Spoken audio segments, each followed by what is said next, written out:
Bonjour aux élèves de chimie. Aujourd'hui, on va parler de la perturbation de l'équilibre. Alors, la réaction qu'on va discuter, c'est l'hydrogène qui est gazeux plus le chlorure gazeux va nous donner deux molécules de chlorure d'hydrogène, qui est aussi appelé de l'acide chlorhydrique.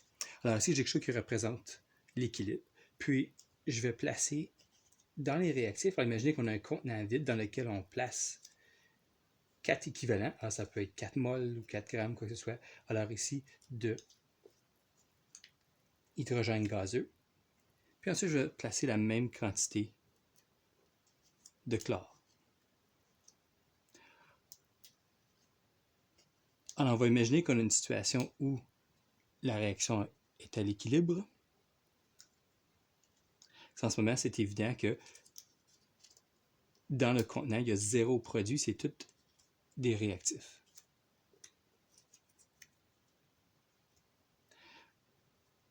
Alors, si je aurais, disons, 5 moles de chlore gazeux, puis 4 moles d'hydrogène. Alors, c'est évident que c'est vraiment équilibré vers les réactifs.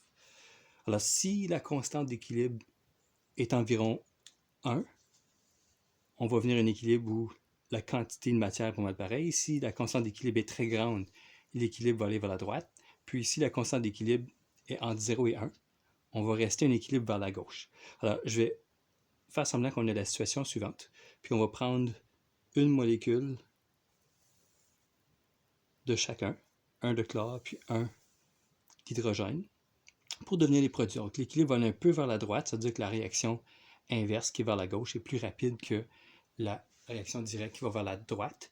Mais ça, c'est l'équilibre, puis c'est un équilibre dynamique, parce que continuellement, il faudrait faire une animation aussi où le HCl se décompose, devient chlorure et hydrogène pur, puis ensuite, il y a des molécules de chlore et d'hydrogène qui font la réaction pour aller vers la droite.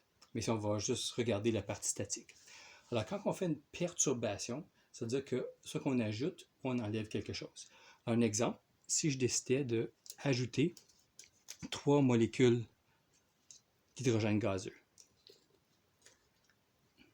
Ça va faire ça, puis 5, je vais en ajouter 4.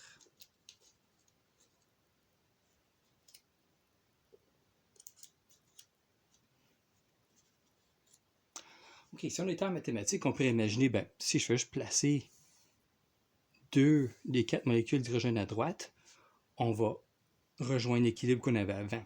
Mais il y a un petit problème avec ça, c'est que on sait que les réactions chimiques ne peuvent pas juste transformer une substance qui est un réactif à un produit sans faire la réaction qui est ici. Alors ça, c'est tout dans le même contenant. Il ne faut pas oublier que c'est tout mélangé ensemble. Alors, qu'est-ce qui va arriver? C'est que, selon le Châtelier, il va y avoir la réaction inverse. C'est-à-dire, j'ai ajouté d'hydrogène gazeux. Le système va vouloir le diminuer en partie. C'est-à-dire, il ne sera pas capable de tout l'enlever.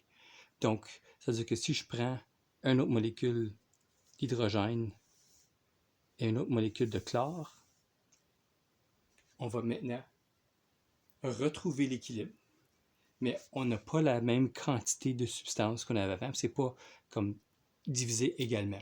Okay? C'est juste un nouveau équilibre. C'est-à-dire, si je recalculais la constante d'équilibre, ça reviendrait à la même chose. Alors, dans l'exemple, si ça ne marchera pas, mais quand on a un gros montant de matière, on peut avoir comme des décimales, là, quand on fait le calcul, ça fonctionne bien.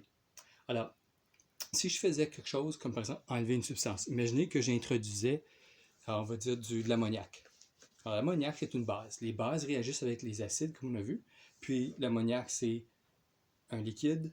Puis, lorsque ça réagit avec l'acide chlorhydrique, ça fait un sel. C'est-à-dire que c'est pas homogène, c'est complètement enlevé de la réaction. Alors, imaginez, j'ai mis de l'ammoniac, ça réagit ici, puis je viens de diminuer la quantité d'acide chlorhydrique ou mon HCl. Là, ce qui arrive, j'ai fait une perturbation. Puis maintenant, le système va faire le contraire. Ça, c'est selon le fameux principe de Le Châtelier. Si j'ai diminué avec une opération comme ici, ajouter de l'ammoniac, le montant d'HCl, le système va réagir en ajoutant un certain montant. Alors, j'en ai enlevé 2. Le système ne va pas toutes les remplacer. Il va en remplacer chasser que l'équilibre soit retrouvé. Okay? Alors ici, dans notre cas, on n'a pas de choix, il ne faut pas garder des radicaux libres là, qui se promènent. Mais ici, la réaction va aller dans le sens contraire de la perturbation. Alors ça, c'est le principe de Le Chatelier avec les quantités de mol.